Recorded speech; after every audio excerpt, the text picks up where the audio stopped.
ओम शांति।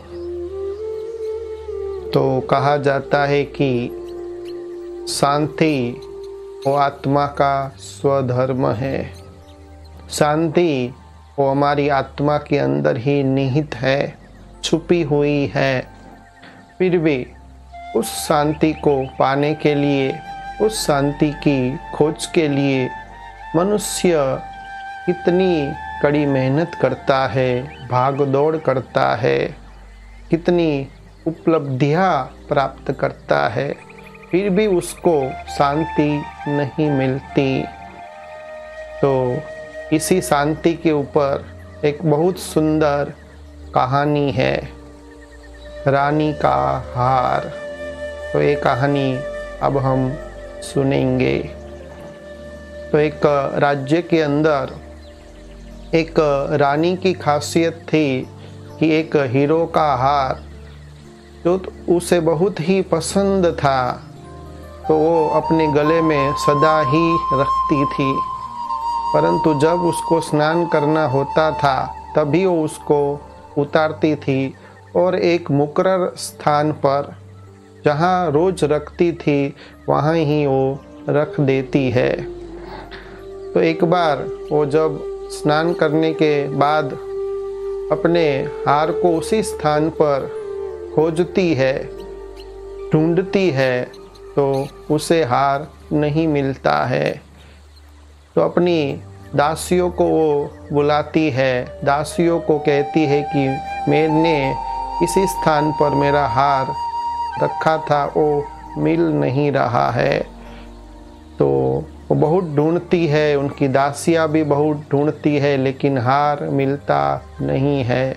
आखिर वो सिपाहियों को बुला करके सारे राजमहल में और शहर के अंदर ढूंढने के लिए वो कहती है कि शायद यही हार कोई उठाकर ले गया है।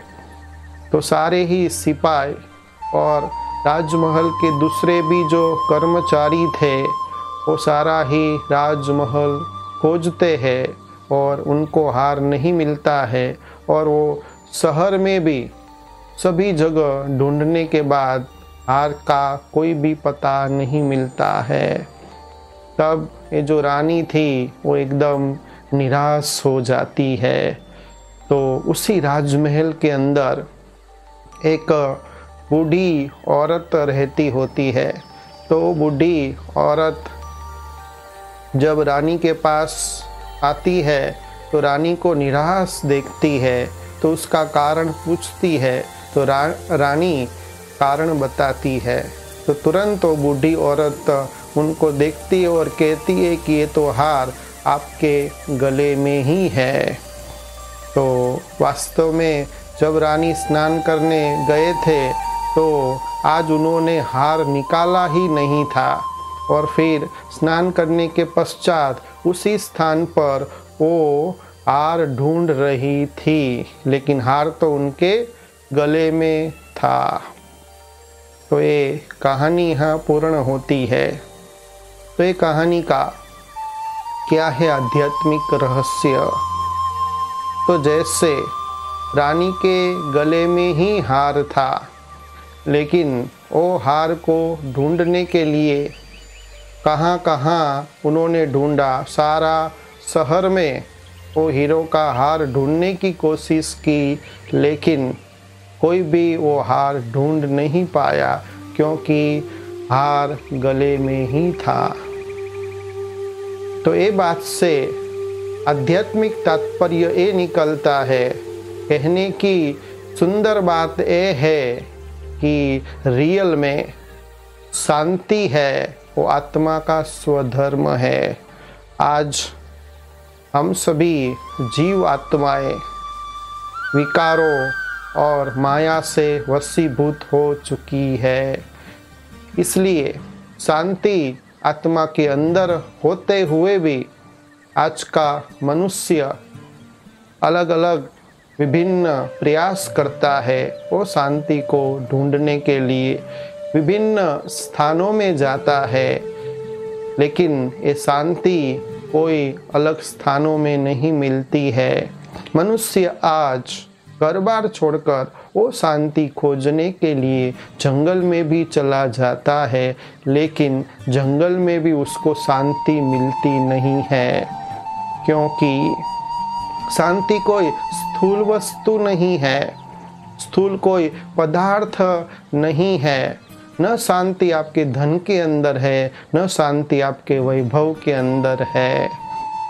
तो शांति क्या है, कहाँ है? रियल में शांति वो आत्मा का स्वधर्म है। लेकिन आज मनुष्य ये पता न होने के कारण वो भागता ही रहता है सुख शांति को प्राप्त करने के लिए। जैसे एक बूढ़ी औरत एक जगह पर कुछ खोज रही थी, बहुत ही प्रकाश था, तो एक मैदान के अंदर जहाँ बहुत ही उजाला था वहाँ कुछ ढूंढ रही थी। तो एक व्यक्ति आया और वो बूढ़ी औरत एकदम परेशान हो गई थी, पसीने उसको छूटने लगे और बहुत मेहनत कर रही थी। तो व्यक्ति उसको देख रहा था कि कब से बुढ़िया कुछ ढूंढ रही है, तो उसको भी दया आती है और वो व्यक्ति उसके पास जाकर कहता है कि आप कब से मैं देख रहा हूँ कि इसी जगह पर आप क्या ढूंढ रहे हो। तब वो बूढ़ी औरत कहती है कि मेरी चाबी गुम हो गई है। तब वो व्यक्ति पूछता है कि आपकी चाबी कहाँ गुम हो गई है। तब वो बूढ़ी औरत कहती है कि वास्तव में असल में तो चाबी वो मेरी जो कुटिया है वहाँ गुम हो गई है, लेकिन कुटिया के अंदर अंधेरा है, इसीलिए यहाँ उजाला था, इसलिए उजाले में मैं चाबी ढूंढ रही हूँ। तो बताइए क्या उससे चाबी मिलेगी? चाबी कहाँ खो गई है और बुढ़िया चाबी को कहाँ ढूंढ रही है। बस ऐसी ही आज की जीव आत्मा की, मनुष्य आत्मा की हालत है। रियल में सारा ही खजाना है, सुख शांति है, वो अंदर ही है, लेकिन आज का मनुष्य उसको साधनों में, वैभव में, धन दौलत में, व्यक्तियों में, मोबाइल में, इंटरनेट में, लैपटॉप में और टेक्नोलॉजी में वो ढूंढ रहा है। तो ये तो सारा मनोरंजन है, वो क्षण भंगुर है, तो वो अल्पकालीन है। सदा काल की शांति सुख किसी को भी साधनों और व्यक्ति में मिल नहीं सकती, क्योंकि शांति का जो उद्भव स्थान है वो आत्मा के अंदर है और वो अविनाशी है और अनादि है। तो ये जो अनादि है, जो अविनाशी है, जो आत्मा का स्वधर्म है, वो शांति प्राप्त करने के लिए केवल अपने देह के भान को भूलना पड़ेगा। देह के भान को भूल करके जब आप आत्मा की स्मृति में स्थित हो जाते हैं, आत्मिक स्थिति में मन को एकाग्र करते हैं, तभी इस शांति का अनुभव कर सकते हैं। तो उसके लिए जो भी सभी प्रकार के जो विचार है, सभी प्रकार की जो इच्छाएं है, वो इच्छा ही मनुष्य को अच्छा बनने नहीं देती है, शांति लेने नहीं देती है। तो रियल में अंदर की शांति प्राप्त करना है तो इच्छा मात्रम अविद्या बनना पड़ेगा, अपने देह भान को भूलना पड़ेगा, अंतर्मुखी बनना पड़ेगा। तो एकांत में जाकर के थोड़े समय के लिए आप जब मेडिटेशन करेंगे, अपने आप को देखेंगे, अपने आप का ऑब्जर्वेशन करेंगे, जब आंख बंद करके अंदर का जो अंधेरा है, वास्तव में अंदर ही सारी शांति छुपी हुई है। तो जैसे वो बुढ़िया उजाले में वो चाबी को खोज रही थी, लेकिन चाबी थी अंधेरे में, ऐसे ही जो शांति रूपी जो चाबी है, वो जब आंख बंद करते हैं तो अंदर जो आत्मा है उसके अंदर ही अंधेरे में शांति है। लेकिन आज मनुष्य उजाला माना, ये जो भी दुनिया का जो भभका है, पंप है, जो आर्टिफिशियल जो भी वैभव है, वो उजाले में वो शांति को, सुख को, आनंद को ढूंढना पाता है, लेकिन ढूंढ नहीं सकता। और उसको ये अविनाशी शांति कभी मिल ही नहीं सकती, क्योंकि ये जितने भी व्यक्ति है, जितने भी हमारे संबंधी है, जितनी ही दुनिया में चीज़ें है, पदार्थ है, सभी विनाशी है। और विनाशी चीज़ से जो भी हमको मिलता है वो विनाशी ही होता है। लेकिन अंदर जो आत्मा है, वो आत्मा अजर अमर अविनाशी है और उसका स्वधर्म शांति है। वो शांति अविनाशी है और शांति प्राप्त करना है तो वो हमको आत्मा और जो परमपिता परमात्मा शांति का सागर है, उस सागर के पास से आप शांति लेंगे तो आपको शांति की अनुभूति होगी।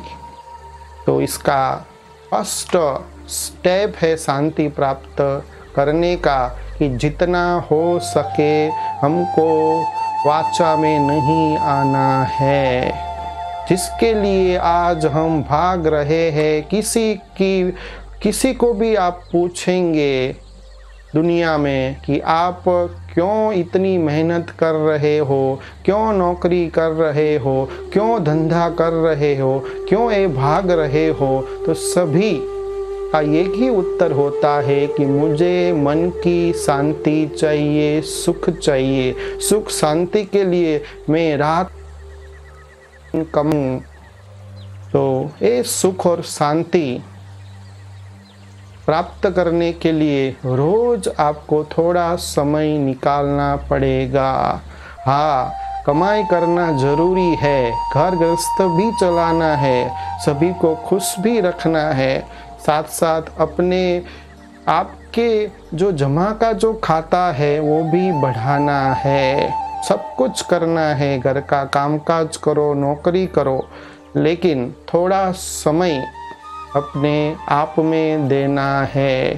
तभी जो आत्मा के अंदर जो शांति निहित है, जो छुपी हुई है, वो शांति का आप अनुभव कर सकते हैं।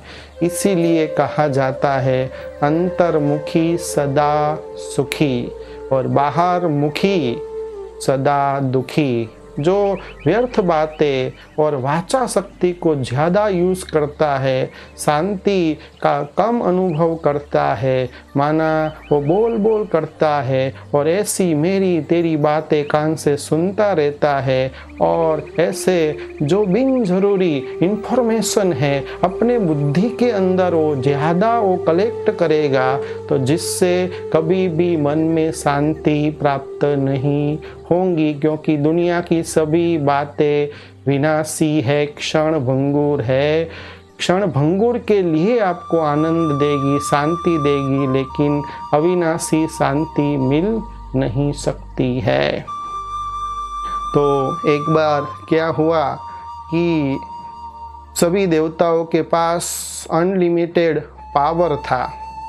तो ये अनलिमिटेड जो पावर था, ऊर्जा थी, तो देवताओं के बीच में विचार विमर्श हुआ कि ये जो अनलिमिटेड पावर है, ऊर्जा है, वो मनुष्य के अंदर कहाँ छुपाया जाए, दुनिया के अंदर कहाँ छुपाया जाए, जिससे मनुष्य उसको सहज रीति प्राप्त कर न सके। क्योंकि ये तो अविनाशी खजाना है, थोड़ी मेहनत तो करनी पड़ेगी, मेहनत के बिना ये प्राप्ति मिल नहीं सकती है। तो सभी देवताओं के बीच में वार्तालाप हो रही थी कि जो अनलिमिटेड पावर है उसको दुनिया में कहाँ छुपाया जाए।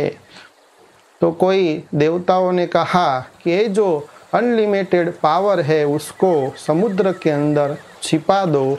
मनुष्य वो समुद्र में ये अनलिमिटेड पावर को, ये अविनाशी शांति को, सुख को वो प्राप्त नहीं कर सकेगा। तो बाकी जो देवता थे उन्होंने बताया कि आज का जो मनुष्य है वो तो समुद्र के तले में भी जा सकता है, गोताखोर बन करके उसको भी वो ढूंढ सकता है, ये अनलिमिटेड पावर को पा सकता है। आज वो इतना ही बुद्धिमान हो चुका है। फिर थोड़ा और विचार विमर्श होता है तो एक देवता कहता है कि उसको पाताल में छुपा दो। तो दूसरे देवता भी कहते हैं कि आज मनुष्य पाताल में भी सुरंग खोद करके भी वो वहाँ से भी वो अनलिमिटेड पावर को प्राप्त कर सकता है। तो कुछ एक देवताओं ने कहा कि आसमान में उसको छुपा दो, आसमान में तो ये पा ही नहीं सकेगा। लेकिन फिर दूसरे देवताओं ने कहा कि आसमान में भी वो विमान के द्वारा, रॉकेट के द्वारा भी वो प्राप्त कर लेगा। इतनी आज टेक्नोलॉजी मनुष्य के पास है।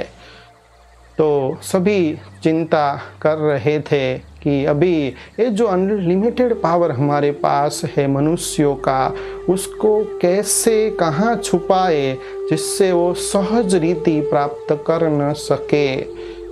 तो फिर एक जो देवता था अनुभवी, तो वो तुरंत ही फिर शांति से धीरज पूर्वक कहता है कि मैं सोच रहा हूँ यदि ये जो अनलिमिटेड पावर है, ये जो सुख शांति की ऊर्जा है, वो यदि मनुष्य की अंदर ही छुपाई जाए, उसकी आत्मा के अंदर ही उसको बंद किया जाए, तो कभी भी वो उसको ढूंढ नहीं पाएगा। क्योंकि आज मनुष्य को अंदर की जो दृष्टि है वो कमज़ोर है और बाहर की जो चकाचौंध है वो दृष्टि उसकी पावरफुल है, वो कभी भी अंदर झांकेगा नहीं। और ये अनलिमिटेड जो पावर है, शांति है, सुख है, आनंद है, सच्ची खुशी है, उसको वो प्राप्त नहीं कर सकेगा। तो सभी देवताओं को ये विचार अच्छा लगता है। तो आज हम देखें कि सभी मनुष्य आत्माओं के अंदर ही ये सच्ची शांति छुपी हुई है।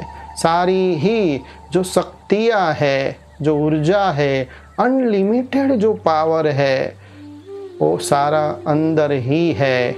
आज इतिहास के अंदर देखें कितने धर्मात्मा हो गए, महान आत्मा हो गए, उनकी दृष्टि बाह्य नहीं थी। सभी ने योग का सहारा लिया, मेडिटेशन का सहारा लिया, जंगल का सहारा लिया, अपने आप के साथ बातें करने का सहारा लिया, जिस सहारे के द्वारा ही उनको सच्ची शांति का, सुख का अनुभव हुआ और वो व्यक्ति महान बन गए, जिसको आज दुनिया याद करती है। तो सच में ये जो शांति है उसको पाने के लिए थोड़ा समय हमको निकालना पड़ेगा। यदि अभी हम थोड़ा भी समय नहीं निकालेंगे तो फिर बाद में पछतावा होगा और उस समय हमारे पास पछतावे की सिवाय और खून के आंसू बहाने पड़ेंगे। क्योंकि जिस सुख और शांति के लिए हम सारा जीवन ही अपना खो देते हैं और फिर जब हम उम्र हो जाती है, वानप्रस्थी हो जाते हैं और जब कोई ऐसी बीमारी आती है, तब हमको पता पड़ता है, तब हमको भगवान की याद आती है, तब हम अपने आप को देखने लगते हैं। लेकिन समय के साथ आप करेंगे, समय की यही मांग है कि समय के अनुसार आप जब करेंगे तभी आपको फूल प्राप्ति होंगी। क्योंकि यही समय दिया है प्रकृति ने और ईश्वर ने कि अभी ये जो वायरस चल रहा है, तो ये वायरस के समय ये जो संकेत है प्रभु का, ये प्रकृति का एक आपको संकेत है कि प्रकृति को हमने कितनी दूषित कर दी है अपने विकारों से, अपने विचारों से, और कितना प्रकृति को भी हमने अशांत कर दिया है। वास्तव में पहले जब सतयुग था, नई दुनिया थी, तब ये प्रकृति सतो प्रधान थी और देवताओं के ऑर्डर में चलती थी, और जितना भी सुख शांति संपन्नता जीवन में है वो सारी ही जो हम भोगना चाहते हैं वो नई दुनिया में थी। लेकिन आज इंसान के पास देखो उतरते उतरते वो कलयुग में आया तो न मन की शांति है, न सुख है, न चैन है। आज हर एक मनुष्य के अंदर प्रॉब्लम ही प्रॉब्लम है, समस्या ही समस्या है। और आज जो सतयुग के अंदर देवताओं की जो काया दिखाते हैं, कल्पतरु के मुआफिक कंचन काया दिखाते हैं, निरोगी काया दिखाते हैं, तो ये आज के जो मनुष्य का जो शरीर है वो एकदम रोगी बन चुका है। तो इसका कारण है कि हम अपने आप को भूल चुके हैं, दूसरों को देखते बहुत है। तो आज हम संकल्प करेंगे कि थोड़ा समय, केवल सुबह और शाम थोड़ा थोड़ा समय निकाल करके अपने आप से बातें करेंगे। और जब अपने आप से हम बातें करते हैं और दूसरा परमपिता परमात्मा जो सर्व खजानों का मालिक है, जो विधाता है, जो हमारा भाग्य बनाता है, वो जो ज्ञान का सागर है, शांति का सागर है, सुख का सागर है, तो ये सागर, ये जो हमारा पिता है वो उसके ऊपर हमारा अधिकार है। तो शांति सुख मांगना नहीं पड़ता है, लेकिन अधिकार से जब आप अपने आप को आत्मा समझकर, जो परमपिता परमात्मा इस पृथ्वी से भी ऊपर, सूर्य चांद तारा गण से भी ऊपर, जिसको ब्रह्मलोक कहते हैं, जिसको निर्वाण धाम कहते हैं, जिसको परलोक कहते हैं, ओ परम धाम, ओ शांति धाम में से हम सभी आत्मा इस रंगमंच में अपना पार्ट प्ले करने आए हुए हैं।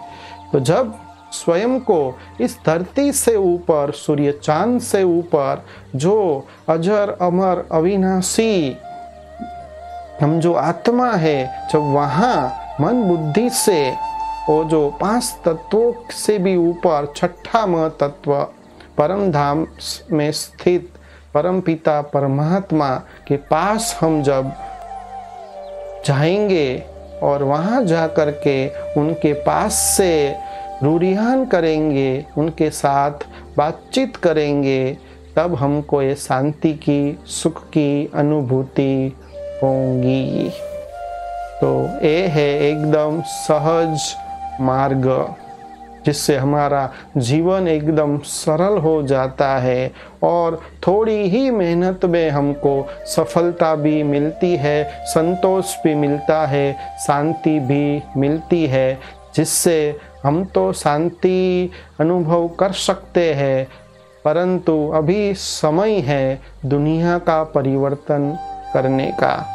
तो परम पिता परमात्मा हमारी आत्मा को जब हम उनको याद करते हैं तो हमारी आत्मा को इतना शांति से संपन्न कर देते हैं कि हम अपनी शांति को दूसरों को दान भी कर सकते हैं। तो आज ये जो कोरोना जो वायरस है, आज सभी जगह देखो तो सारी हॉस्पिटल कोरोना से, दर्दी से भर चुकी है और कितना आज खौफ है, डर है कि कहाँ हम मर न जाए, कहाँ हमको ये चेप लग न जाए। परंतु आप ऐसे माहौल में भी अपने आप को सेफ रख सकते हैं। तो जो भी स्थूल में जो मास्क पहनना है या सोशल डिस्टेंस रखना है तो हमको करना ही है, लेकिन जब आप मन बुद्धि से अपने आप को देखते हैं, परमपिता परमात्मा को साथ में रखते हैं, तो आप तो सेफ रहेंगे, लेकिन आपका जो ऑरा है, आपका जो वाइब्रेशन है, वो सारे ही यूनिवर्स में फैलता है। सारा ही वातावरण, जब आप शांति का अनुभव करते हैं तो सारा ही वातावरण शांत हो जाता है। तो जो डर के मारे, जो खौफ अभी जो सभी जगह फैल गया है, तो जहाँ जहाँ आप जाएंगे वहाँ वहाँ सभी का डर, खौफ आप दूर कर पाएंगे और उनको भी आप शांति की अनुभूति करा सकते हैं। तो ये सारी अनलिमिटेड जो पावर है आपके अंदर है। तो आप सभी अपने आप को देखने का प्रयत्न करें। अच्छा, ओम शांति।